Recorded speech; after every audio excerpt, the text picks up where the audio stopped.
Hello everyone, मैं हूं Upasana and I welcome you all to our channel NEET foundation for class 9th and 10th। तो जैसा कि आप सभी जानते हैं और मुझे भी ऑब्वियसली पता है कि हम कौन सा चैप्टर कर रहे हैं क्लास 9th का, is matter around us pure कर रहे हैं, है ना। तो this is a very important and interesting and easy chapter. तो आज मैं इस चैप्टर का एक बहुत ही ज्यादा इंपॉर्टेंट टॉपिक कराने वाली हूँ आप लोगों को, जो कि बच्चों को डेफिनेशन तो याद होती है कि हाँ भैया ये है क्या, बट फिनोमिना हो कैसे रहा है वो नहीं दिमाग में भेजे में क्लियर होता। तो आज जितने भी मेरे स्टूडेंट्स हैं, मैं चाहती हूँ कि वो इस फिनोमिना को बहुत अच्छे से दिमाग में सेट करके क्लियर करके जाएं, ताकि आपको कभी भी कोई डाउट ना हो। कोई आपसे पूछे तो आप 2-4 मिनट में सारा का सारा फिनोमिना बहुत अच्छे से एक्सप्लेन कर। ठीक है, तो आज कौन सा ऐसे फिनोमिना की बात करने वाली हूं मैं। आज मैं टिंडल इफेक्ट के बारे में आप सबसे बात करने वाली हूं। Will be starting about the Tyndall effect today. Tyndall effect जो नाम था सबसे पहले, जो टिंडल इफेक्ट बच्चों नाम था, वो सबसे पहले किस साइंटिस्ट के नाम पर पड़ा? किस साइंटिस्ट के नाम पर पड़ा? जॉन टिंडल। किस साइंटिस्ट के नाम पर पड़ा था? जॉन टिंडल के नाम पर। यही साइंटिस्ट थे हमारे जिनके नाम के ऊपर टिंडल इफेक्ट आया था। तो चलिए आइए फटाफट से देखते हैं कि आखिरकार टिंडल इफेक्ट क्या है। देखो, मैंने यहाँ पे 2 बीकर्स लिए। एक में से तो मेरी लाइट दिख नहीं रही, मुझे लाइट का पाथ विजिबल नहीं है, पर इस बीकर में ये देखो कितना सिग्निफिकेंट लाइट का पाथ जो है वो विजिबल है। अब ऐसा क्यों?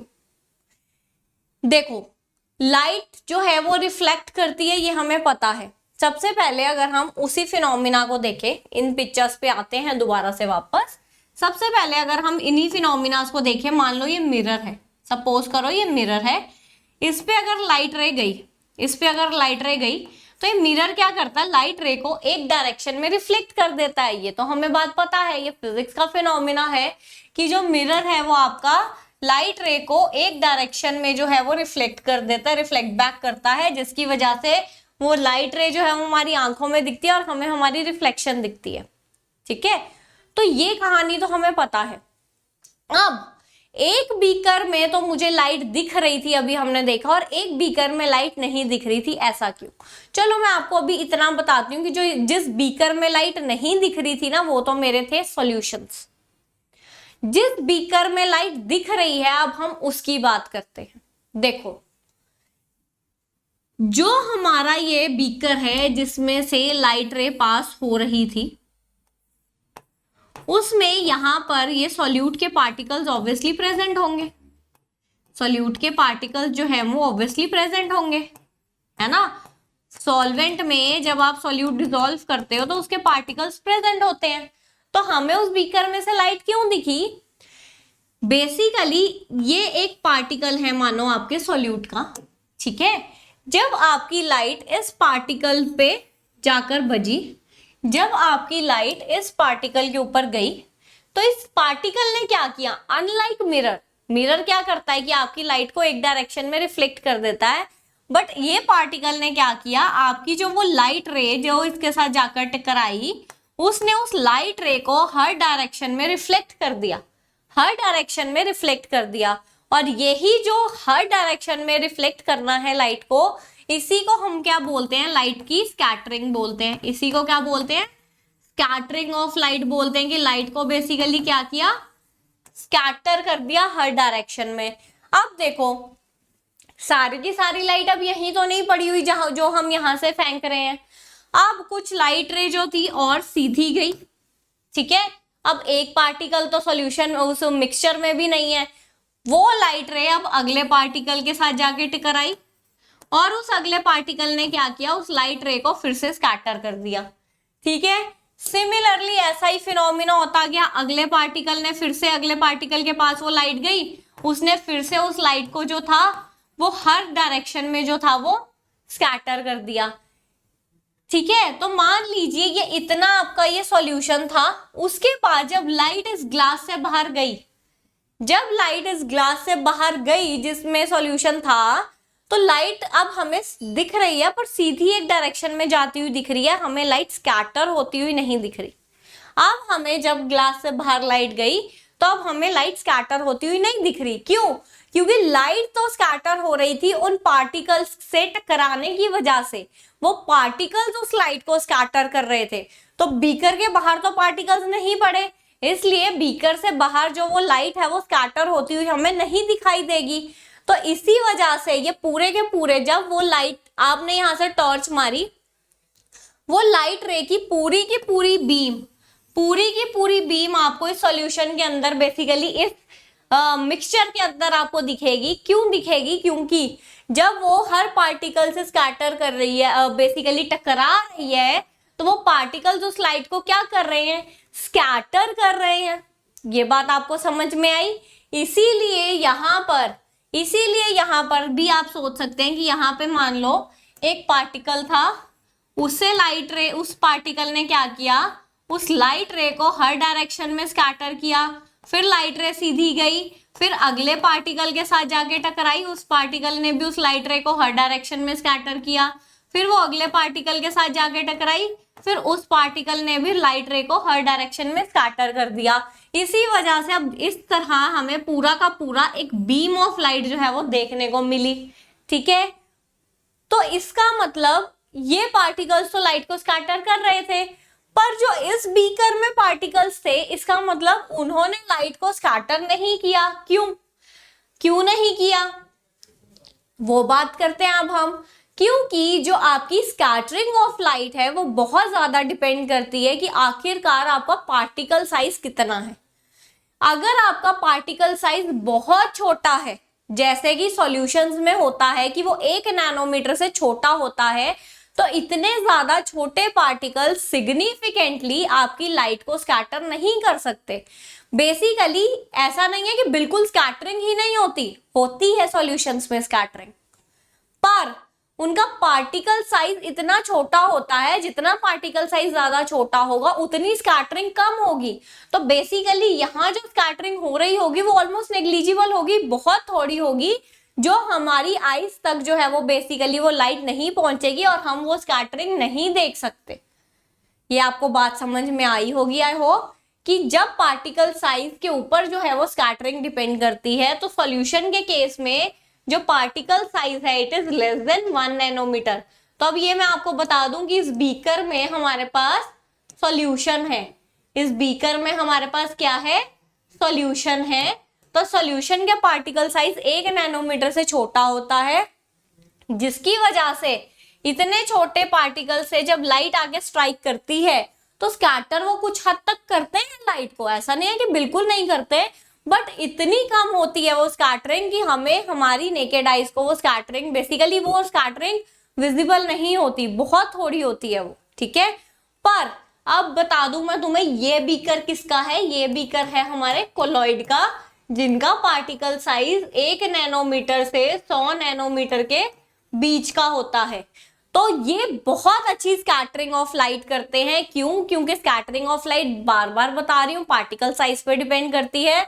तो कोलॉइड्स का पार्टिकल साइज ना तो बहुत बड़ा है ना बहुत छोटा है, एक कंसीडरेबल अच्छा साइज है इनका स्कैटरिंग ऑफ लाइट करने के लिए। इसीलिए जो हमारे कोलॉइड्स है वो लाइट को बहुत अच्छे से स्कैटर करते हैं और हमें कोलॉइडल सॉल्यूशन के अंदर इस तरह से प्रॉपरली बीम ऑफ लाइट जो है वो दिखती है, because scatter the beam of light and make it path visible. उसका क्या मतलब है कि हमें वो लाइट का पाथ यहाँ पे दिखता है, बट सॉल्यूशंस में वो पाथ हमें यहाँ पर लाइट का नहीं दिखता। तो यही बच्चों द स्कैटरिंग ऑफ लाइट, यही scattering of light by the colloidal particles, the scattering of light by the colloidal particles is known as Tyndall effect. इसी इफेक्ट को हम टिंडल इफेक्ट बोलते हैं। The scattering of light and hence making the path of light visible by colloidal solutions is known as Tyndall effect। इसी चीज को हम Tyndall effect बोलते हैं और वो पाथ लाइट का हमें क्यों दिख रहा है वो भी मैंने आपको बताया। अब अगर मान लो ये पार्टिकल साइज तो बहुत छोटा था, मैंने क्या कहा कोलॉइड का पार्टिकल साइज कंसीडरेबल है, पर अगर मान लो कोलॉइडल साइज नहीं पार्टिकल साइज मान लो बहुत बड़ा है, जैसे कि सस्पेंशन में होता है, तो वहां क्या होगा? कुछ हद तक तो हमने कहा था कि हाँ भैया सस्पेंशन स्कैटर कर देंगी लाइट को, बट इन एक्चुअल होगा क्या कि उसके जो पार्टिकल्स हैं वो नीचे बैठ जाएंगे, और जब वो नीचे ही बैठ जाएंगे तो वो क्या खाक लाइट को स्कैटर करेंगे? तो वो लाइट को स्कैटर नहीं करेंगे। ये मैंने आपको पहले भी समझाया था कि जो सस्पेंशन है उसके जो पार्टिकल्स हैं उनका साइज बहुत बड़ा होता है। साइज बड़ा होने की वजह से उसके जो पार्टिकल्स हैं वो नीचे प्रेसिपिटेट आउट कर जाते हैं, और जब वो नीचे ही बैठ गए तो जब हम लाइट ऊपर सॉल्यूशन में से फेंक रहे हैं तो पार्टिकल्स स्कैटर कहाँ से करेंगे लाइट को, है ना। तो इसी वजह से अगर साइज बहुत ज्यादा बड़ा होता है तो भी जो है वो टिंडल इफेक्ट जो है वो शो नहीं होता। तो this is all about the Tyndall effect कि आखिरकार टिंडल इफेक्ट है क्या, स्कैटरिंग हो क्यों रही है। जब पार्टिकल से लाइट जो है वो जाके टकराती है तो ये पार्टिकल्स छोटे होते हैं, तो अनलाइक मिरर ये करते क्या है कि लाइट को हर डायरेक्शन में रिफ्लेक्ट करते हैं, और reflection of light in all the directions is known as the scattering of light. So I hope this much is clear to you. तो आप बच्चों देखते हैं कि हमारे जो आसपास है ना वही ये टिंडल इफेक्ट हो रहा है। हम जहां सोचा भी नहीं कभी कि अच्छा ये टिंडल इफेक्ट है, तो आज will be glad to know कि हमारे आसपास ही जो है वो टिंडल इफेक्ट होता है। तो जिन पिक्चर्स को मैंने कहा था कि अभी हम बाद में देखेंगे, अब उन पिक्चर्स की बारी आ गई है। ये देखिए, आपने कभी इस तरह से नोटिस भी किया होगा, आपको बहुत सुंदर ब्यूटीफुल सी जो सनलाइट है कई बार इस तरह से देखने को मिलती है। क्यों है ये सनलाइट इस तरह आपको क्यों देखने को मिल रही है? इतनी ब्यूटीफुल आपको लाइट रेज जो है वो इस तरह स्कैटर होती हुई दिख रही है। Can you tell me the reason? चलो एक हिंट देती हूँ, ये जंगल टाइप जो है, ये जंगल है, और बेसिकली यहाँ पे बारिश होकर हटी है, और बारिश के बाद जब धूप निकली है तो वो धूप की जो किरणें हैं वो हमें इस तरह से दिख रही हैं, इतनी सुंदर आती हुई लाइट रेज। तो क्या आप अब मुझे कुछ बता सकते हैं इस पिक्चर का राज? क्या कुछ कमेंट सेक्शन में बताएंगे मुझे? चलो, जिन्होंने कमेंट सेक्शन में डालना था आई होप डाल दिया होगा। तब मैं बताती हूँ कि बारिश आने के बाद जब सन रेज, जो सन से जो लाइट आ रही थी, वो उन वाटर ड्रॉपलेट्स पे, जो एटमॉस्फेयर में वाटर ड्रॉपलेट्स पड़े हैं, जब वो आपकी वाटर ड्रॉपलेट से जो आपके सन से जो रेज आ रही थी, बेसिकली जो आपके ये जो सन राजा हैं इनसे जो रेज आ रही थी, जब ये आपकी वाटर ड्रॉपलेट्स, क्योंकि बारिश होकर हटी है, तो जो ये आपके वाटर ड्रॉपलेट्स से जब टकराती हैं तो ये वाटर ड्रॉपलेट्स वो ही काम करते हैं जो हमारे कोलॉइडल सॉल्यूशंस करते हैं, ये कोलॉइड का ही काम करते हैं। ये वाटर ड्रॉपलेट्स आपकी लाइट को जो है वो हर डायरेक्शन में स्कैटर कर देते हैं। सिमिलरली फिर ये लाइट अगले वाटर ड्रॉपलेट पर जाएगी, ये भी उसको हर डायरेक्शन में जो है वो स्कैटर कर देगा। एज अ रिजल्ट हमें इतनी सुंदर सी ब्यूटीफुल जो है वो लाइट आती हुई दिखेगी फॉरेस्ट में या कहीं भी ट्रीज के आसपास जब बारिश होकर हटी होगी। ठीक है, इवन कि कई बार अगर आपने नोटिस किया हो, जो बंद कमरा होता है उसमें थोड़ी सी जगह से, खाली कमरा है, बंद कमरा है, उसमें थोड़ी सी जगह से अगर लाइट पास हो रही है तो आपको वो लाइट भी इसी तरह से स्कैटर होती हुई दिखती है। क्यों? नहीं, बंद कमरे में वाटर ड्रॉपलेट्स नहीं थे, क्योंकि उस बंद कमरे में आपके डस्ट के या फिर स्मोक के पार्टिकल्स प्रेजेंट होते हैं। तो जब वो लाइट रे सन से जो आ रही है, जब आपके सेम इसी तरीके से वो डस्ट के पार्टिकल के ऊपर या स्मोक के पार्टिकल के ऊपर जब गिरेगी तो वो भी क्या करेंगे, उसको स्कैटर कर देंगे, और हमें बहुत सुंदर सी लाइट जो है वो इस तरह से आती हुई वहां से दिखेगी। कभी नोटिस किया हो तो आपको पता चल गया होगा आज कि वो भी क्या है, कोलॉइड का एग्जाम्पल ही है हमारी डे टू डे लाइफ में। सो बच्चों, आई होप आपको टिंडल इफेक्ट बहुत अच्छे से समझ में आ गया होगा। कोलॉइडल सॉल्यूशंस जो है वो जनरली टिंडल इफेक्ट शो करते हैं। The scattering of beam of light by the colloidal particles and hence making its path visible is known as Tyndall effect. Clear?